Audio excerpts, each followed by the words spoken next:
As máquinas da Segunda Guerra Mundial. Os americanos.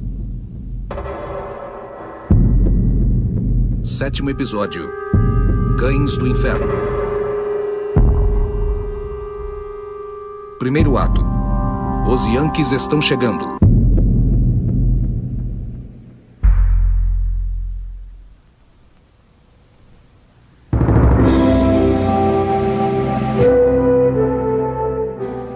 Criado pela Resolução do Congresso Continental em 10 de novembro de 1775, o Corpo de Fuzileiros Navais dos Estados Unidos tem um longo e orgulhoso lugar na história militar, deixando um rastro de serviços e distinção tanto em solo americano como em solo estrangeiro.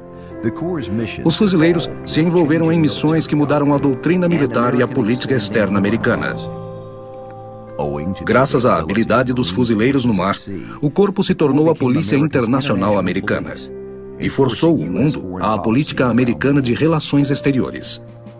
A tripulação de fuzileiros do Seagull e do Constabulary formavam um grupo de combate a ser temido na guerra. Em 1917, toda a Europa estava à beira da bancarrota. Mesmo assim, aconteceu a Primeira Guerra, que jogou uma tempestade negra sobre a Europa, consumindo o desabrochar de toda uma geração, deixando para trás uma carnificina inimaginável. O custo terrível da guerra na Rússia resultou na queda do governo russo. O novo governo bolchevique apelou aos alemães pedindo uma negociação de paz.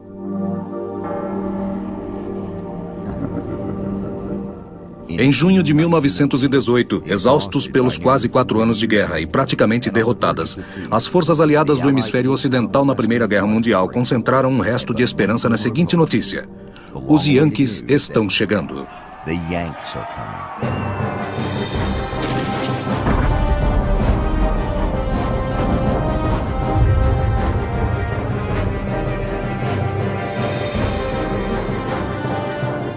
O imperialismo alemão estava na tentativa do agora ou nunca de ganhar uma guerra que antes da chegada das tropas americanas já durava 4 anos. Eles despejaram tudo o que tinham sobre as tropas francesas e inglesas. As unidades de artilharia e infantaria da Alemanha tinham tomado o rio Marne, que ficava a menos de 100 quilômetros de Paris. O grande contragolpe aconteceu no crepúsculo da guerra. Se eles conseguissem avançar aqueles 100 quilômetros antes da chegada dos Yankees com suas 4 forças, eles venceriam a batalha e a guerra. Falidos e desmotivados, só restava uma esperança aos aliados: tropas vigorosas vindas da América. Os Estados Unidos finalmente acordaram para a guerra depois de vários ataques aos seus navios mercantes e declararam guerra à Alemanha em abril de 1917. Ninguém duvidava que os militares americanos podiam mudar os rumos da guerra e mandar os alemães para casa se chegassem em tempo. No entanto, o maior problema com esse grande entusiasmo é que ele era baseado numa hipótese errônea. Na verdade, para os americanos não havia poderio militar. Em abril de 1916, os Estados Unidos estavam muito mal preparados para irem à guerra. Classificados em 17º no ranking mundial, não tinham experiência em operações de larga escala desde as guerras indígenas 52 anos antes. Não possuíam equipamentos modernos, apenas uma artilharia de médio alcance. No entanto, em junho de 1917, o comandante da Força Expedicionária Americana, Major-General John Pershing, chega à França. O exército americano tinha pouco mais de 135 mil soldados. O corpo de fuzileiros americanos tinha apenas algumas centenas de homens.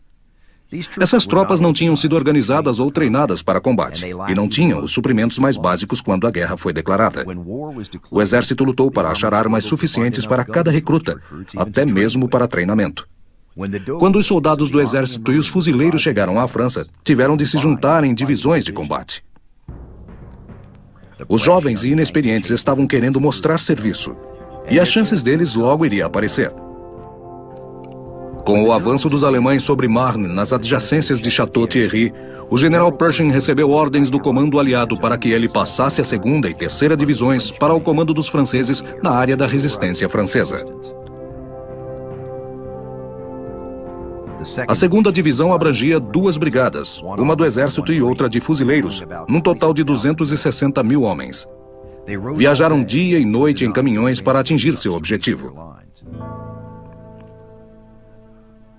No dia 1º de junho, a segunda divisão, liderada pelo capitão Lloyd Williams, avançou várias posições ao norte da vila de Luz-le-Bocage, próximo à floresta de Belleau. Então, os comandantes franceses o aconselharam a voltar, dizendo que ele tinha ido longe demais. O capitão Williams retrucou: "Voltar? Jamais. Acabamos de chegar aqui." Os fuzileiros formaram uma linha em Luz-le-Bocage e adjacências. O 2º batalhão do 5º grupo de fuzileiros alcançou o lado ocidental da ilha de frente, junto com o 6º grupo de fuzileiros navais no leste. Nos dias 2 e 3 de junho, enquanto os fuzileiros esporadicamente trocavam tiros de longo alcance contra alguns líderes da força alemã, a divisão 237 alemã ocupava a floresta de Belleau. A floresta de Belleau, que fica numa reserva de mel próxima a Château Thierry, era uma floresta bem cuidada, com um pouco de vegetação rasteira. Suas árvores, a maioria com menos de 15 centímetros de diâmetro, eram tão agrupadas que a visibilidade dentro da floresta era limitada. Era o lugar perfeito para o exército alemão assumir posições de defesa e se fortalecer numericamente. No dia 4 de junho, os alemães atacaram o flanco esquerdo das linhas americanas desde a floresta de Belleau, em direção ao norte, numa batalha contra os fuzileiros da 2ª e 5ª divisões. Com o apoio das metralhadoras e da artilharia, os fuzileiros rechaçaram o ataque alemão.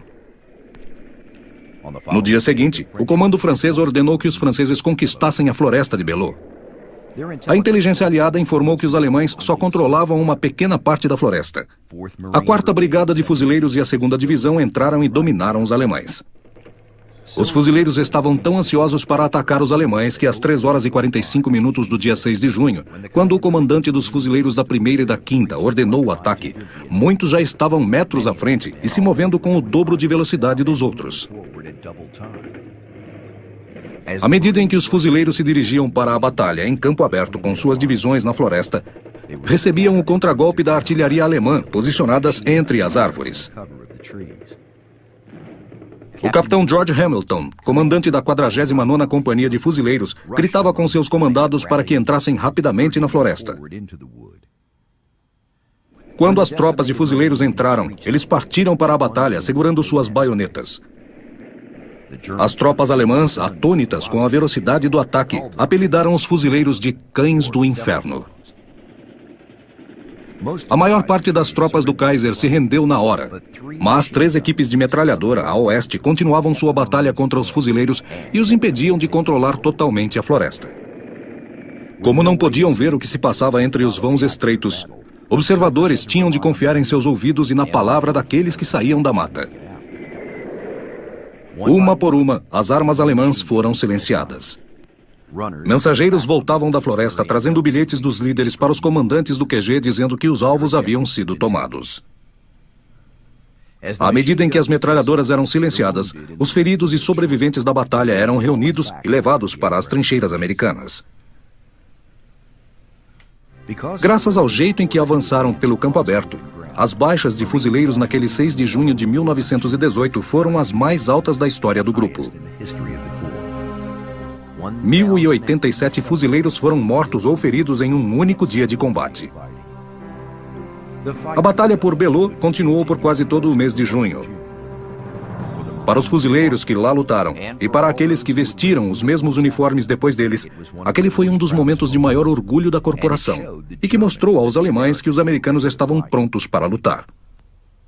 Após 4 anos de guerra que dizimou o exército do czar, centenas de italianos e romenos desmoralizaram os franceses e, ao final, negaram aos britânicos uma vitória nítida. Os alemães agora eram confrontados por um exército com tantos soldados que era impossível contá-los, pois parecia que brotavam do chão.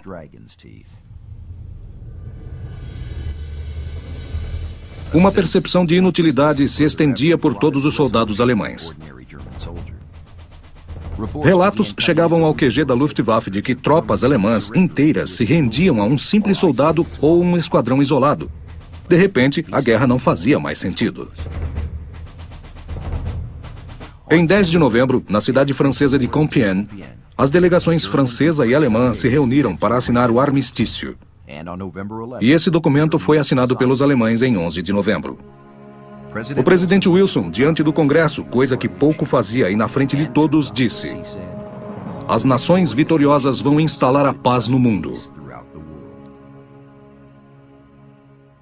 Nas trincheiras, as tropas americanas lutavam até os últimos minutos. O general Pershing estava desapontado por não ter sido capaz de ganhar a guerra dentro da Alemanha.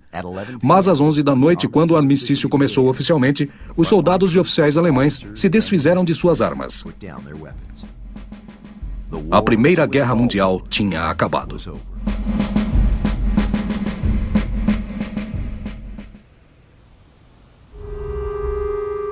Segundo ato. Solo de treinamento.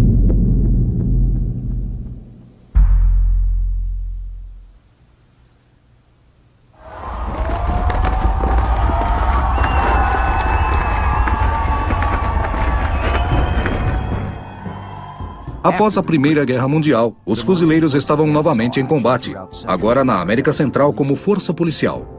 Essas ações ficariam conhecidas como a Guerra das Bananas, devido ao principal produto de exportação desses países e os prêmios recebidos em inúmeras insurreições e operações de guerrilha durante esse período. Sob a liderança do comandante John LeJeune, a Corporação de Fuzileiros começou a desenvolver técnicas anfíbias que seriam muito eficazes na Segunda Guerra Mundial.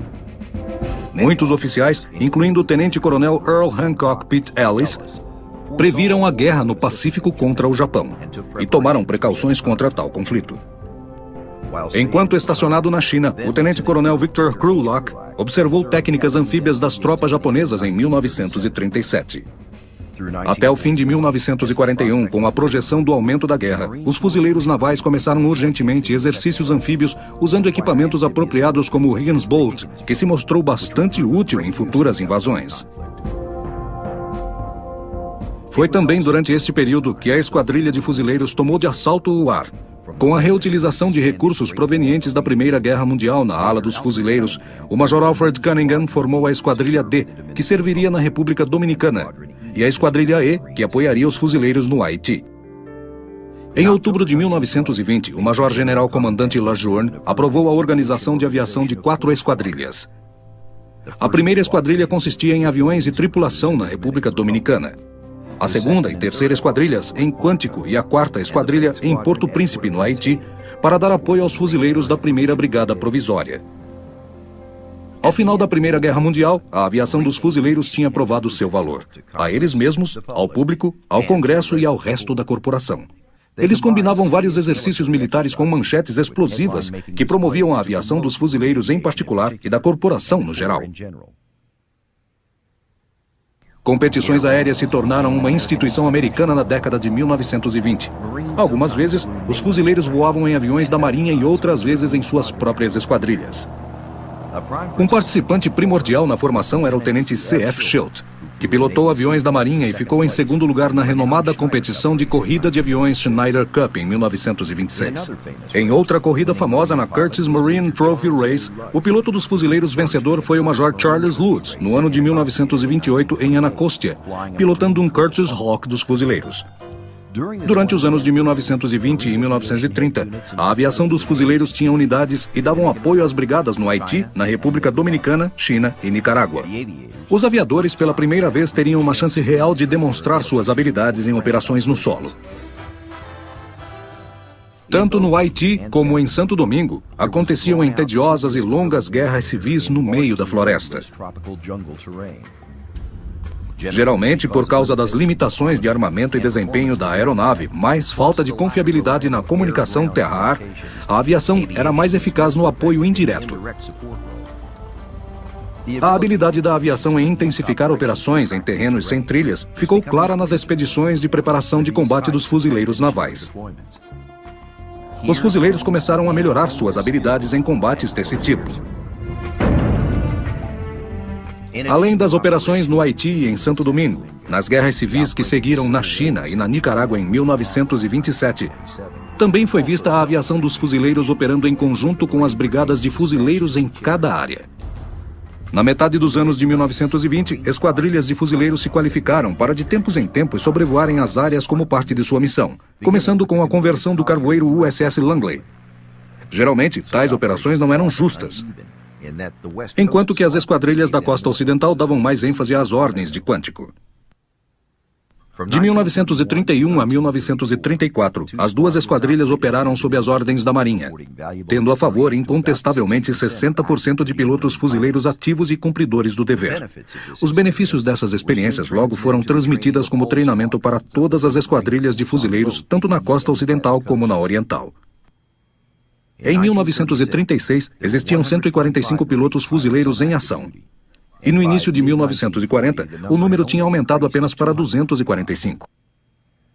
A guerra na Europa e no Atlântico já estava a todo vapor em meados de 1939, mas isso gerou apenas o aumento de 100 pilotos em 4 anos, e indicou que a média nacional de preparação cresceu em mais de um ano em relação à época anterior a Pearl Harbor. No final de 1940, os pilotos fuzileiros aumentaram para 425, praticamente duplicou o número de 1936. E também um aumento em relação aos pilotos da reserva. Sendo que até aquele período, o número de pilotos da reserva era relativamente pequeno, compromissado e, como sempre, intensamente leal e responsável. Antes do fim da guerra contra o Japão, a aviação dos fuzileiros alcançou cerca de 10 mil pilotos ativos.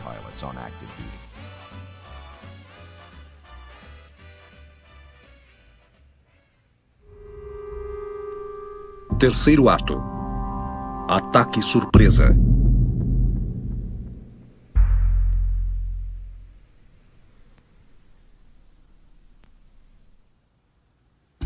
(7 de dezembro de 1941). Pouco antes do amanhecer, 274 milhas ao norte de Oahu, Havaí, 181 combatentes e bombardeiros japoneses se preparavam para levantar voo de áreas estratégicas. Eles eram a primeira linha de um ataque surpresa e maciço sobre a frota americana no Pacífico, estacionada em Pearl Harbor.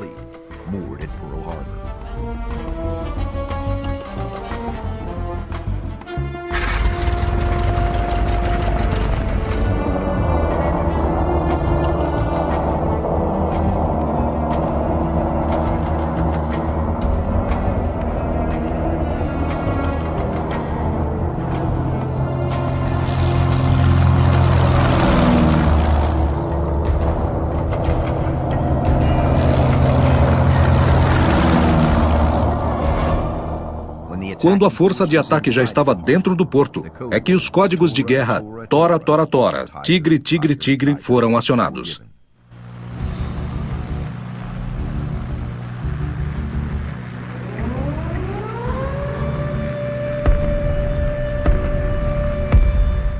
A surpresa foi enorme.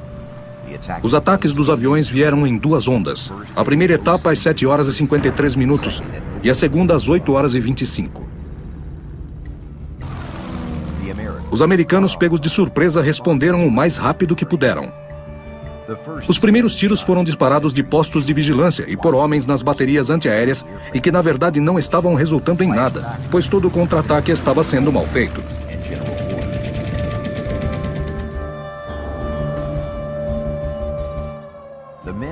Os fuzileiros do grupo de aviação MAG-21 se recuperaram logo do choque inicial e contra-atacaram com as poucas metralhadoras que tinham. Armas eram recuperadas de aviões danificados e montadas apressadamente em lugares improvisados. Um navio bombardeiro de retaguarda era tripulado para aumentar o volume da bateria antiaérea. Às 8 horas e 35 minutos, 2 caças japoneses decolaram e lançaram bombas de fragmentação sobre os fuzileiros.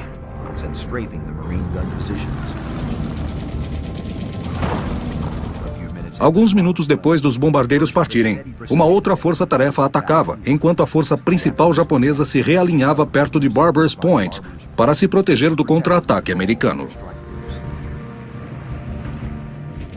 As metralhadoras dos fuzileiros responsáveis pela defesa não aguentaram. 3 pilotos fuzileiros morreram no ataque, 1/4 depois no hospital, e 30 feridos foram tratados nos porta-aviões. As chamas acabaram com 33 dos 47 aviões que estavam no solo, sendo que 2 dos aviões que restaram estavam muito danificados. O quadro da destruição só não foi pior porque 18 aviões VMS B-231 de escolta da Esquadra Naval estavam a bordo do Lexington, escalados para voar até Midway, e ficaram a salvo da aniquilação. Às 9h57 o ataque tinha terminado. Como resultado dele, a Marinha e os fuzileiros perderam 2.086 oficiais e o Exército 194. 11.109 homens ficaram feridos. O ataque a Pearl Harbor foi apenas uma das células de um plano bem traçado de 3 fases. Pelas próximas 72 horas, os japoneses soltaram sua força militar por todo o Pacífico. Nas primeiras horas do dia 8 de dezembro, navios e aviões japoneses atacaram as bases americanas em Guam. Bombardeiros na base das Ilhas Marshall, cedida ao Japão pelas Nações Livres, bombardearam as Ilhas Wake. A Força Aérea Japonesa também atacou Singapura e as bases próximas dali.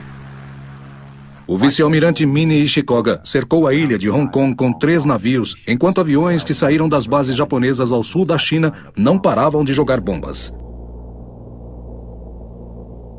Antes de atravessar Xangai, as forças navais japonesas mandaram o HMS Petrel após a tripulação da canhoneira inglesa não se render. Depois tomou o USS Wake e aprisionou toda a tripulação.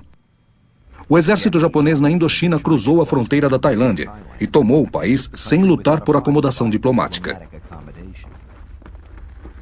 Enquanto as bombas caíam sobre o Havaí, pilotos navais da Força Imperial Japonesa estacionados em Formosa passaram a noite toda ao lado de suas aeronaves esperando pelo fogo pesado para partirem.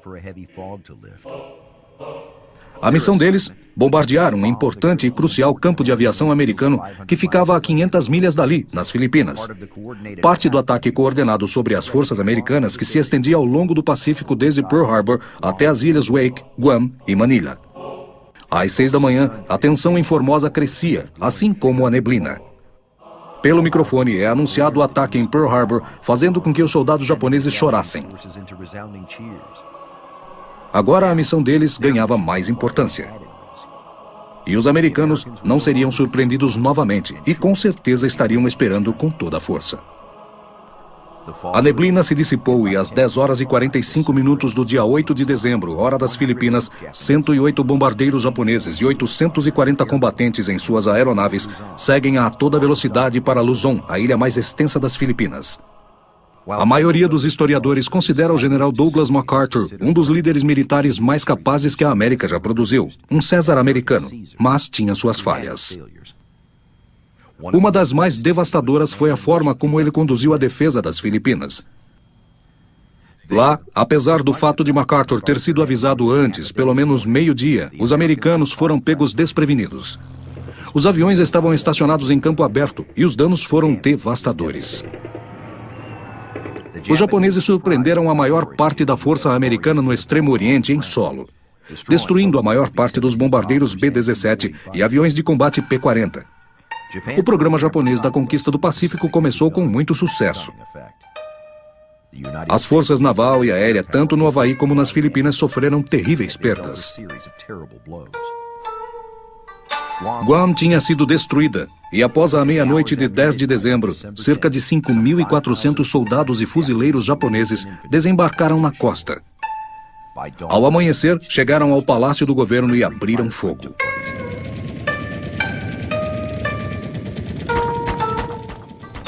À medida que o sol surgia, os americanos cessavam o tiroteio e os 427 fuzileiros americanos se renderam.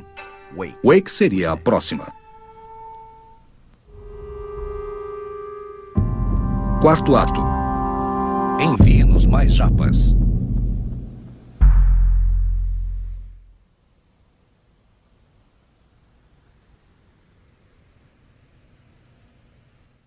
As Ilhas Wake eram guarnecidas por elementos do 1º Batalhão Defensivo dos Fuzileiros. No total, 449 homens e oficiais estavam lá sob ordens do comandante da Marinha Americana, Winfield Cunningham. Estavam também presentes na ilha 68 marinheiros e cerca de 1.221 trabalhadores civis. O primeiro ataque em Wake foi um pouco antes do meio-dia, no mesmo dia do ataque a Pearl Harbor. Ao ouvir sobre o ataque pelo rádio, o comandante da ilha mandou acionar o alarme. Os fuzileiros pegaram seus rifles e 4 Wildcats e saíram em patrulha. Então, uma rajada de vento forte se deu e os Wildcats não viram 36 aviões inimigos que voavam debaixo de uma nuvem.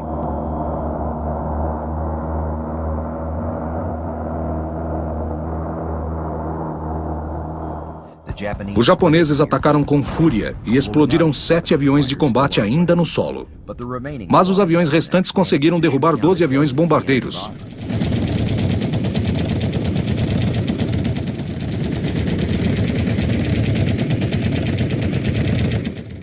Pouco depois da meia-noite do dia 11 de dezembro, já no horizonte, os japoneses podiam ser vistos.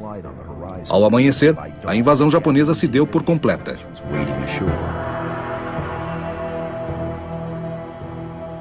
Os fuzileiros esperaram até o último minuto para abrirem fogo. Então, 6 metralhadoras de 127 milímetros arrasaram o Yuban, o navio que carregava a bandeira da invasão japonesa, e afundaram um navio torpedeiro. Um segundo navio torpedeiro foi afundado por 130 bombas disparadas pelos aviões restantes.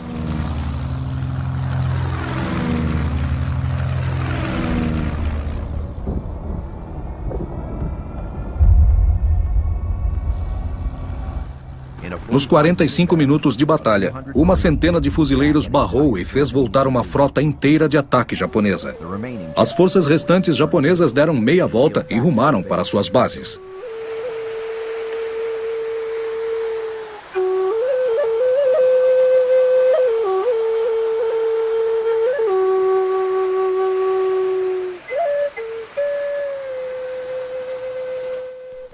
Os americanos só perderam um homem.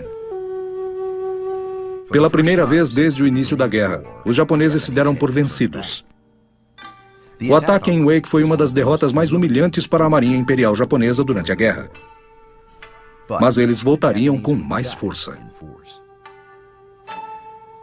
E eles realmente voltaram, e cresciam em número dia e noite. Desta forma, a Marinha e a Força Aérea Japonesa atacaram brutalmente as ilhas Wake. Enquanto os fuzileiros se refaziam e armavam novamente as defesas, os japoneses voltavam, jogando bombas e disparando as metralhadoras sem parar.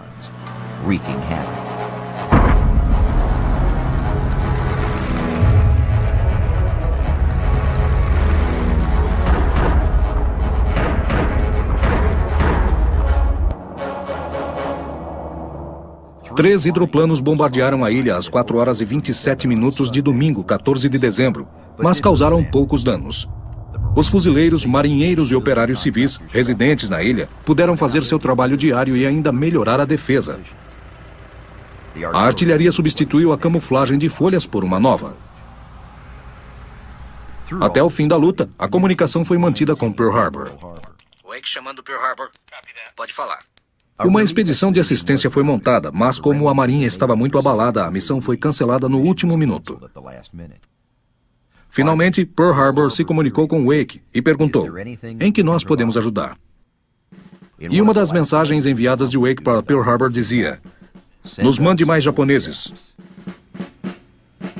Por volta das 2:30 da manhã do dia 21 de dezembro, fuzileiros em pontos estratégicos de Wake detectaram 2 barcos de patrulha que a princípio pareciam apenas sombras. Os 2 barcos aportaram devagar nos corais. A infantaria japonesa saiu sorrateiramente na superfície lutando contra a maré, pois queriam ficar escondidos. Os fuzileiros mantiveram a posição até a unidade japonesa se aproximar bem da zona de ataque e das granadas. Fuzileiros e japoneses logo estavam lutando frente a frente. Outra força especial de abordagem terrestre seguiu para o oeste, onde as metralhadoras de 127 milímetros haviam dado conta dos japoneses no dia 11. Eles caíram no fogo pesado da metralhadora número 9, uma bem camuflada metralhadora calibre 50, que deu cabo das tropas que tentaram passar por ali. Os japoneses conseguiram adentrar na área triangular que fazia fronteira com um cume de observação, a praia e o lado sul da base aérea. Com poucos homens e poucas armas, os fuzileiros lutaram mesmo assim. Dos 409 fuzileiros que mantinham a defesa de Wake, 49 foram mortos. 32 feridos e os demais tornaram-se prisioneiros de guerra. Entre os civis envolvidos nas construções das ilhas Wake, 7 foram mortos e 12 feridos. A defesa de Wake em 1941 tinha sido um dos raros momentos brilhantes durante os primeiros meses da guerra no Pacífico. Isso deu aos americanos um senso de heroísmo em um momento em que se precisava muito de heróis.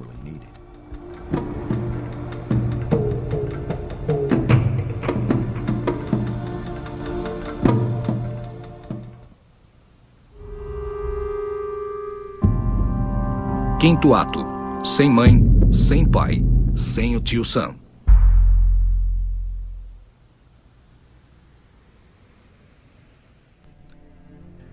Nas Filipinas, após a queda de Bataan, os comandantes japoneses concentraram-se em Corregidor, que era o quartel-general das Forças Armadas Americanas no Extremo Oriente.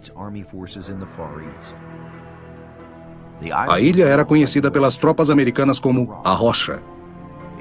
Sua rede de túneis formava uma linha de defesa, além das fortificações na entrada da Baía de Manila. Esse era o último obstáculo para o exército imperial japonês. Os japoneses precisavam tomar Corregidor. Enquanto a ilha permanecesse sob domínio americano, eles não conseguiriam utilizar a Baía de Manila, o melhor porto no Oriente. Em 6 de fevereiro, os japoneses começaram seu movimento final para se apoderar da ilha. A poderosa artilharia japonesa abriu fogo contra Corregidor e as ilhas fortificadas em busca de melhores posicionamentos e grandes lucros. Os bombardeios se mantiveram imbatíveis até o término dos ataques.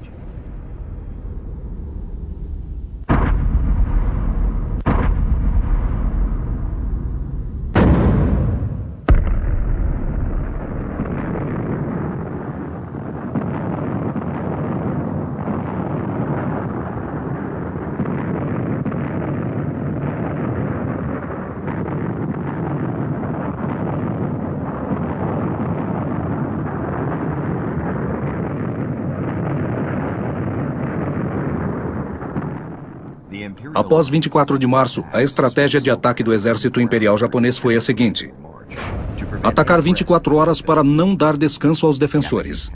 Os japoneses conduziam ataques de 25 a 30 minutos de intervalo durante a noite e forçavam os americanos a usarem o seu canhão apelidado de Insônia Charlie. O dirigível que ficava passando por cima de Bataan foi apelidado de Peeping Tom, uma gíria para voyeur. No auge do bombardeio, os fuzileiros, soldados e filipinos combinaram forças por causa da deficiência do suprimento de comida. Os defensores sobreviviam com apenas 850 gramas de alimentos por dia. A água potável era distribuída apenas 2 vezes. O constante bombardeio frequentemente interrompia a distribuição. Quando os bombardeios matavam as mulas da cavalaria, eles cozinhavam as carcaças e as comiam. A falta contínua de uma alimentação apropriada gerou grandes problemas para a saúde dos fuzileiros. Eles eram afetados pela falta de memória e não tinham mais visão noturna adequada. Alguns fuzileiros perderam cerca de 18 quilos durante os bombardeios. Em 27 de março, Wainwright telegrafou para MacArthur, que estava na Austrália, para informar que os alimentos só durariam até junho. Ele pediu mais suprimentos ao general. E informou também: com comida e munição suficiente, acredito que podemos segurar o inimigo onde ele está por tempo indeterminado.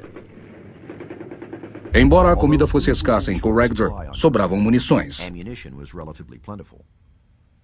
O general Wainwright escreveu: nossas bandeiras ainda hastiam nesse forte. E acrescentou em suas memórias: é meu desejo que continue assim. O bombardeio e as granadas continuavam caindo sem parar. Os aviões japoneses de combate fizeram 614 missões de bombardeio.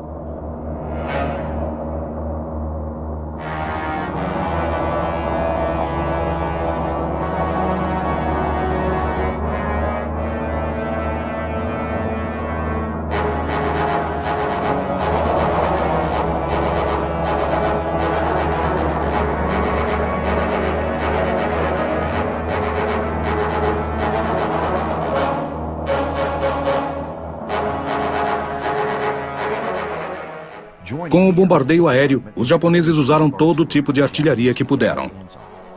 Era um massacre contra Corregidor, dia e noite. As estimativas apontavam que somente no dia 4 de maio foram lançadas mais de 16 mil bombas sobre Corregidor. Após 28 de abril, houve um bombardeio aéreo concentrado das forças japonesas com o apoio da artilharia terrestre em Bataan, de 1º até 5 de maio de 1942. Houve uma operação de desembarque. A ocupação inicial de 790 soldados japoneses não foi boa, pois eles foram surpreendidos pelo ataque feroz das resistências americana e filipinas, que atacaram a frota japonesa com metralhadoras de 37 milímetros.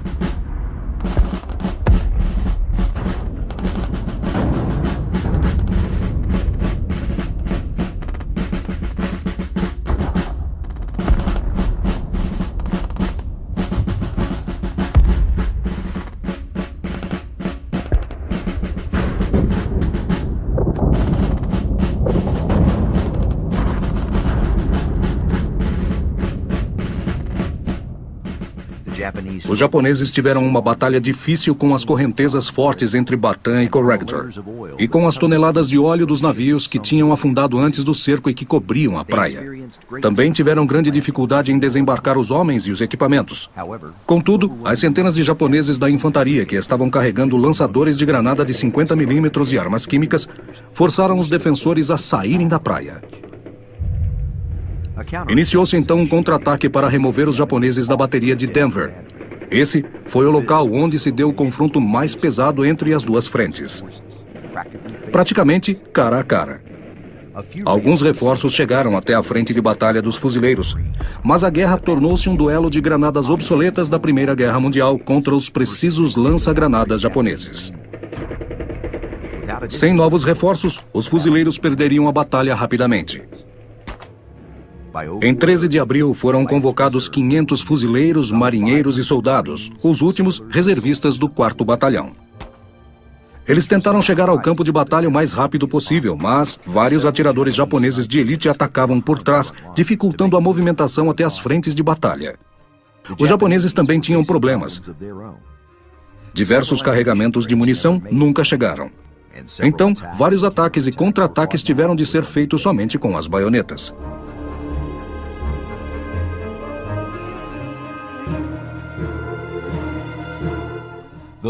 O golpe final aos defensores ocorreu quando 3 tanques, 2 do tipo 97 e um M3 capturado, entraram em ação. Quando os tanques chegaram em um penhasco de 1.400 metros, acharam um terreno muito íngreme e não conseguiram seguir adiante.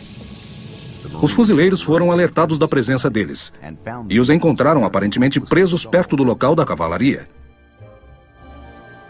Com a luz do dia, os japoneses conseguiram achar um atalho até a praia, mas continuavam impossibilitados de seguir mais adentro devido ao declive atrás da praia. Finalmente, o M3 capturado sob o morro e com sucesso, reboca os tanques restantes para o topo. Às 8h30, todos os 3 tanques estavam na estrada, seguindo cautelosamente para o centro. Às 9h, o atirador Sargento Mercúrio informou às equipes do túnel Melinta, um quartel estabelecido no interior da ilha, que o inimigo blindado seguia em sua direção. Às 10h da manhã, os fuzileiros que estavam nas praias do norte observavam os japoneses atacarem com seus tanques, que se movimentavam em conjunto com a artilharia leve. Os fuzileiros dispararam nos tanques com metralhadoras, mas sem efeito, e apenas assistiram indefesos aos japoneses conquistarem as posições americanas. Os fuzileiros não tinham nada mais pesado para contra-atacar, só contavam com as armas automáticas para enfrentar os tanques. No início, o poderio inimigo gerou pânico, mas os fuzileiros, marinheiros e oficiais restantes logo controlaram a ansiedade. Os tanques moviam-se para o norte junto com a divisão do coronel Sato, que vai mostrando a posição dos fuzileiros. Os tanques atacam as posições dos fuzileiros, derrubando-os um por um. Finalmente, Williams ordena a retirada das tropas para novas posições nas proximidades da montanha de Malinta. Com a retirada do 1º e 4º batalhões, os japoneses disparam o sinalizador verde, alertando a artilharia de Bataan para redobrar o fogo, e toda a resistência remanescente dos 2 batalhões cessa. Homens conseguem chegar à retaguarda em pequenos grupos e começam a armar trincheiras de concreto na montanha de Malinta. A artilharia japonesa varre a área desde o morro até a bateria Denver e volta a fazer isso várias vezes. Em 30 minutos, restam apenas 150 homens para defender a frente. Os japoneses atacavam agressivamente a retirada e moviam-se com seus tanques a apenas 275 metros do flanco americano.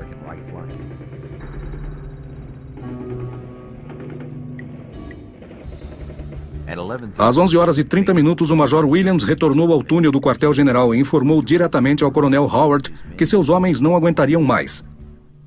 Ele pediu reforços e armas antitanques. O Coronel Howard respondeu que o General Wainwright decidiu se render ao meio-dia. Wainwright sofreu com sua decisão e mais tarde escreve: "Foi o medo, em forma de tanque de guerra, o fator decisivo. Pensei nos estragos que esses monstros fariam se atingissem os túneis." Naquele dia, o general Wainwright ordenou que a bandeira americana fosse arriada em Corregidor para prevenir um massacre. A maior derrota militar da história americana chegava ao fim. Antes desse fim, um anônimo da 4ª Divisão de Fuzileiros escreveu a seguinte letra como hino dos fuzileiros: "O primeiro a invadir buracos e túneis e manter nossos uniformes limpos. Nós nos orgulhamos do título de fuzileiros de Corregidor. Por nossa bandeira desfraldada a cada brisa, de manhã ao anoitecer, nós pulamos em cada buraco e trincheira, porque para nós, lutar é diversão. Temos muitas armas e munição, mas não temos cigarros nem charutos. Apesar disso, pois, no final, poderemos fumar nossas ervas embrulhadas nas folhas de propaganda japonesa. Quando o exército e a marinha cuidavam do túnel principal de Corregidor, eles viam as praias protegidas por vários fuzileiros."